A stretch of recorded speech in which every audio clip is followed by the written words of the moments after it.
let's unbox all these books together.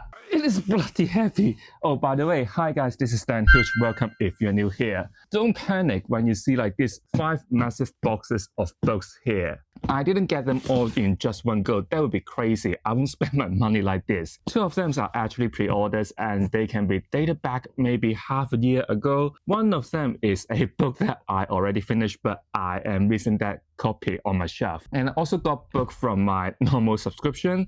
Last but not least are books for my 2025 reading plan. But there could be a little surprise there. Without further ado, let's unbox all these boxes together because I can't wait to display them on my shelves. They have been sitting in my flat for quite some time now. Maybe, oh Jesus, they're absolutely heavy. Maybe we can start with this one's like the smaller one from the Bookworm binding. If I'm right here, I think it is from a subscription. Little bit of ASMR, shall we? As always, really well protected books here, and I hate this paper wrapping. They're like hurting my hands. Unwrap it, we got the book itself, and it is the Sparrow from the sci-fi subscription. And let's open it. Really love undoing these tapes. Let's see how it looks like. Ooh, it's actually look really beautiful. I haven't heard about this book before, by the way. It is The Sparrow by Mary Doria Russell. Other than it is a sci-fi book, I absolutely have no idea what this is about. Not one sparrow can fall to the ground without your father knowing it.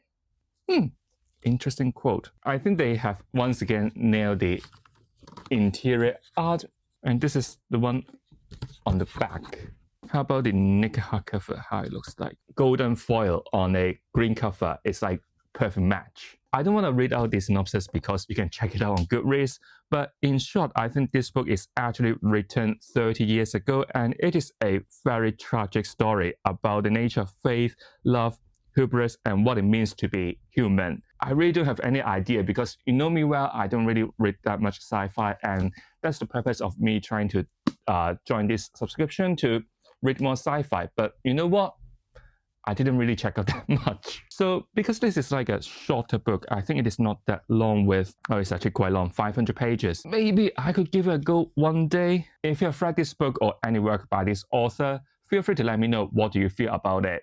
Because like I said, I have absolutely no clues what this is going to be. And I am actually thinking to cancel this subscription. To be honest here, after the very first Anywhere set books, I haven't read any more from them. Not because like they're not good, but I just got so many fantasy books to catch up with. And I didn't really give this subscription the priority to finish them. I am really on the fence here, and I also joined that latest SFF sub, which is mainly focused on the new release of both sci-fi and fantasy, which I think could be more interesting than this one, catching up with the old titles. And I mean, this book is also written 30 years ago. So let me know, do you think I should keep this sub or try out the new one? Next one. Here, another broken binding box, and this one is slightly heavier, and I think I know what it is. Let me give you a clue here. Look what's behind me. Da, da, da. Do you guys enjoy watching people unboxing, especially for books? Because I know it is very therapeutic to see someone opening so many boxes and like, let's unwrap everything and let's see what's inside. That sort of like curiosity. I just don't want to send out the wrong message. Once again, I didn't order every book in just like one single week and they all come at the same time. Not like that. Some of them have been with me for quite some time and I'm just waiting for the right timing to film this video. Let's open this box. Very securely protected, and you can hear how thick this book is. Honestly, I hate this paper wrapping. This one, does it come with a sticker? No. You can see really how thick this book is. Let's enjoy this ASMR. Oh. Yes, it is of Empires and Dust by Ranker Hill, the 4th novel of the Bound and the Broken series. If you know me well enough, I have actually completed this book back in April this year. By that time, it was a new release and it was only available on a digital format and you have to read it on your Kindle. Now I got it hardcover. it can be reunited with the rest of the series. And I think this book is also signed by Ryan Cahill. I love the smell of new books. They smell so good. If you haven't heard about the Bound and the Broken series before, you can say it is like a very classic epic fantasy which follows a group of rebellions trying to overthrow a very oppressive empire. The beginning of this series is almost like the good old Wheel of Time, the good old Lord of the Rings, where a group of innocent teenagers like being recruited to a bigger task. On this journey, one of these youngsters called Kanan bonded with a baby dragon, which is like something so rare to be done. There hasn't been any dragon being hatched for over 300-400 years. So in this series, he will grow into a symbol of hope in this rebellion against this empire, because this empire or the leader itself has done something evil in the past. One thing I particularly love is the characters in this series. If you know me well, I'm a character-driven reader, and quite a lot of character arcs in this series make me very emotional. Thinking all those moments reliving in my mind now, just like, all these characters, all of their growth is just so well executed. The ending of book 4 is also very explosive, and it raised this conflict to another level. So I honestly can't wait for the last novel in this series of Gods and Ashes, I believe it is called, but we just know when will it be released. This series was originally self-published, and I think now it caught the attention of bigger publisher, meaning that possibly we may see this series in Waterstones one day. And I've been waiting for this moment for so long. I forgot to order this book for a very long time. There you go. Ta-da! Oh. Okay, here comes something slightly bigger, but still it is from the Broken Binding. Here I have another questions for you guys. After unboxing all these books, or not just books, maybe from other sort of delivery, other sort of products, what would you do with all these beautiful boxes? I think it is such a waste to just chuck it away, but I also think, because I've been receiving so many books from the Broken Binding, they actually grow into a very big stack now. So I'm not too sure what to do about it. Chuck it away seems to be such a waste, because I am worried one day I may sell some books and these boxes come in really handy. But if I keep them, they're using so much space in my room. What will you do if you're in my situation? No more BS, let's unbox this one. Oh, it's interesting. I got a tube here. But let's open this one first. Okay. Here comes 2 books. Let's open the one with a sticker first. It is the Sun Eater series. Who are you? Ashes of Man, the Sun Eater, Christopher Rocio. This is book 5, not book 4. That means this should be the book 4. Kingdoms of Death by Christopher Rocio. Book 4. Have I read this Roman number right? Book 4 of the Sun Eater series. So if we put these 2 together, you can see spray edge. Once again, you can't really fault the art quality from the Broken Binding. They absolutely nailed it once again. Let me check out the interior art. I don't think that would be like much spoilers, right? So I assume you're Hadrian fighting some samurai, right? Samurai and knight. Oh, reversible dust jacket as well. Then in the back we have like kneeling down for a bad guy, I assume. For book 5, it is signed by the author, by the way. It's like a very sad Hadrian. Ooh, the naked hardcover looks really cool. This art is absolutely stunning. So in case you don't know this from me, I have actually given the first book of the Sun Eater series a pause, which is The Empire of Silence. I am quite sure I was like 70-80% into the story, but I just couldn't push through that book. That book was too slow for my taste. The lack of development for the side characters is also such a shame. To summarize my thoughts and the reasons to DNF this very popular space opera is that I just didn't enjoy it, and I think it didn't really live up to that hype. Some of you guys actually warned me before this series is going to be slower, but it is not just slow, but the plot for the Empire of Silence is like keep resetting the life of Hadrian, keep taking away what I started to develop my interest in. So I just couldn't be bothered by it. Now I'm actually quite worried because I have DNF'd the first book and I still got 2 new ones in. What should I do? So I want to hear about from you guys if you have get as far to Ashes of Man.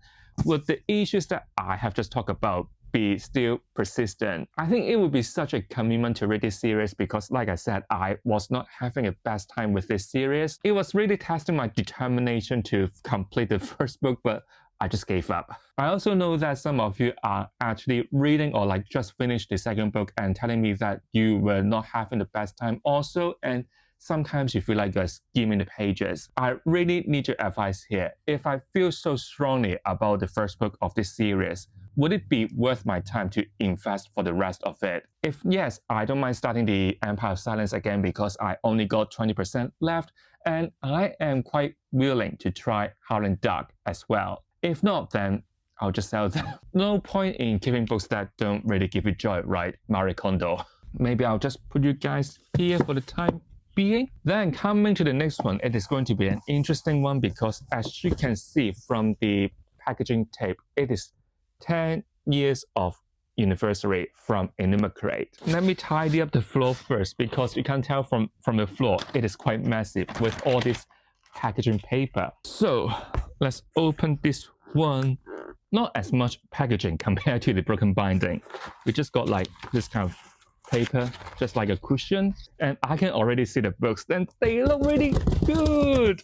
Oh, it looks so much better when you see it in person. And I know that I'm holding the bubble wrap and say it looks good. We have Assassin's Apprentice by Robin Hobb, and then it reminds me of the plot. It is Royal Assassin, the second book, right? I get emotional because it reminds me of the story of what's your name? No, because I remember it was quite sad to read how he feels about her, and they were like having this kind of like little sparks, but like, can we go on? And like, oh, I got this task to do. Oh, it reminds me when I read this 3, 4, 5 years ago. Lastly, of course, we're gonna have Assassin's Quest. Illumicrate absolutely nailed this one because you can form a complete spray edge when you display these 3 books together. Usually, I would say the Broken Binding always come up with such stunning copies of special edition, but the 10 years anniversary celebration of the Illumicrate just raised the bar. Did Robin Hobb sign it though? No. I think it will be quite hard to ask her to sign so many books, right? It looks really cool because they designed the naked hardcover as well. Oh, it looks really cute. Like I said, I read this series quite some years ago, and looking at the synopsis, it reminds me it is going to be about Fizz, who connected with a baby wolf at that time, but this power is kind of forbidden.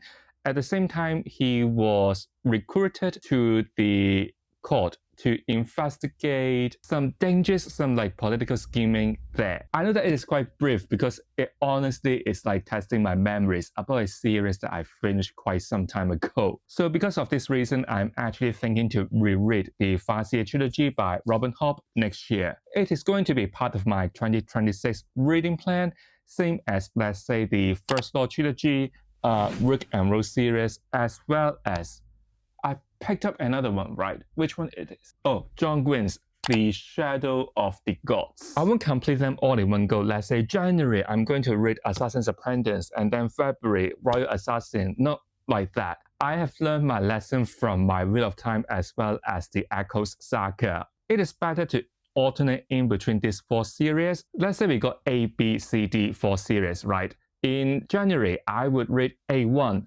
February B1, so on and so forth. So coming to May, I'll go back to A2, meaning that by the end of the year, I'll still be able to finish all 4 series, but every month, you won't see me talking about the same series again, which is low-key boring. I am in awe of the quality of this special edition from the Illumicrate, and I genuinely hope that they will do the rest of the series a special edition too. I think at this moment, the only other company that is doing the Farseer trilogy a special edition is the Curious King. The specs from them is always perfect, even for the quality of the paper, but I mean the price is insane.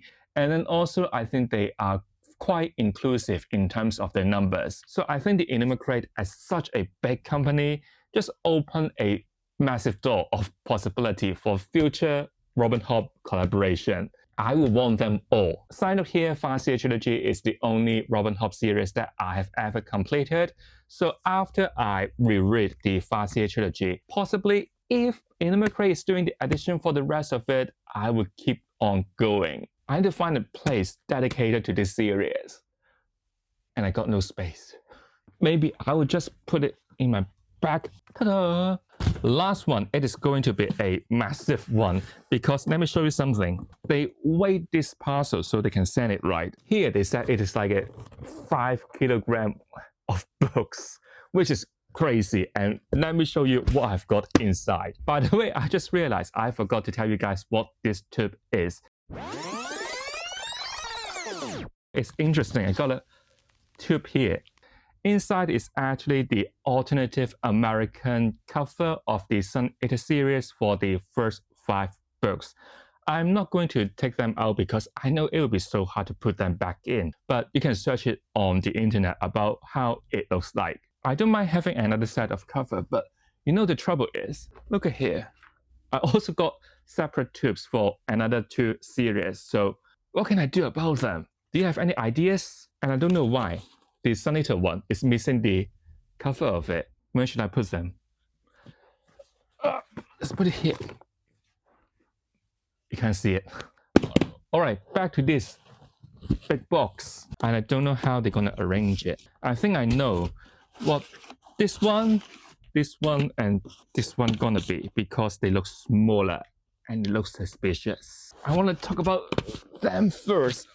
I will show you guys the aftermath of all these boxes. It looks crazy. Do you know what this series is going to be? If you know me well about my 2025 reading plan, which I'm so tired of repeating, you will know what they are. So let's do this one first. This Roman number is killing me. This is book 8 of the Echo Saga, Last of the Dragon. Yay! The 7th book, The Knights of Eredor. That means the last one is going to be the last book of this series. The last book of the Echo Saga, A Clash of Fates. So here are the rest of the Echo Saga that I haven't owned yet. The Knights of Eredor, Last of the Dragon, and A Clash of Fates. At this stage, you are possibly getting tired of me repeating this series because it is my 2025 reading plan. And I hope that by the end of the year, I can complete this 9-book self-published epic saga. I ordered it from the Broken Binding because this set is going to be signed by the author, and then you can also apply a discount code and you can get it for cheaper compared to other places. I mean, signed copies cheaper. Why not do it now? To lure you, to encourage you to read this masterpiece, the Echo Saga is a 9-book long, self-published epic fantasy series that focuses on the battle between light and evil. It is known for its intricate world building and action sequences, but I also think the character work is well executed as well. I would say if you are into Wheel of Time, that's sort of like really intricate planning by the author, but you don't want to invest that much time into a 15-book long series. The Echo Saga is your choice because I mean, I don't see any slog in this series yet. They're all hitting the point really well. So read this series now. Give it a go. You won't regret it. I sound like those shopping channel. I can't wait to put these 3 books on the shelves and see how it looks with the rest. It's such an achievement to finish a very long epic fantasy series. So very lastly, here comes these 3 little books, and they are a bit of a surprise to me. And let me tell you why. Again, I don't know the order, so I hope I got it right. Good, got it right. First book here, The Blade Itself by Joe Abercrombie, the first book of the First Law series. Cool, let me open the rest for you guys. I think this one is the last book of this series, Last Argument of Kings. That means it is going to be the 2nd book. Before They Are Hanged, yeah, it is rated book 2. So in my hand, I got the first 3 books of the First Law universe, and as you can see, they are a bit different because it is the 10th year anniversary edition, and they are actually smaller than a traditional hardback. I bought this series because they are cheap. No, they are part of my 2026 reading plan. On the website, the Broken Binding advertised this is like damaged stocks. There are some like problem with the foiling on the cover, but I can hardly notice anything wrong. Let me show you. Can you notice anything suspicious? They reduced the price quite significantly as well, and I think for all 3 books together, they're like less than 20 quid, so why not getting it? I need to read them anyway. I'm still trying to figure out what is wrong, other than it is being a bit dusty. If you have been following me, you know that I didn't quite enjoy The Devils by the same author, which was a new release back in April or May. I just find that sort of like dark sense of like dirty humor is a bit overused, and the structure of the plot is quite repetitive. I didn't have a great time reading The Devil. Maybe I set my expectation far too high. He was a new author to me as well. So some of you say that the first story is going to be a bit different in terms of that humor, and I have heard about the first book is actually being like a setup book for this series. There's barely anything happening in this book, but I really don't mind if I'm in for a treat. So I'll read this series next year, same as the Farseer trilogy by Robin Hobb. So this is actually my very first time to do like a real-time unboxing with you guys. What do you think about it? If you have any suggestions regarding The Sparrow by Mary Doria Russell and the rest of the Sun Eater series, feel free to let me know because I'm very open to them. If you haven't read this series, don't worry, you can just share what books you have just bought. Share all your thoughts in the comment. So thank you for watching, guys. If you enjoyed this kind of fantasy TBR wrap-up, unboxing, or any other fun idea, make sure you have subscribed to this channel and like this video. I'll see you all real soon. Goodbye. By the way, this is the mess I'm talking about, and there is quite a lot to clean up.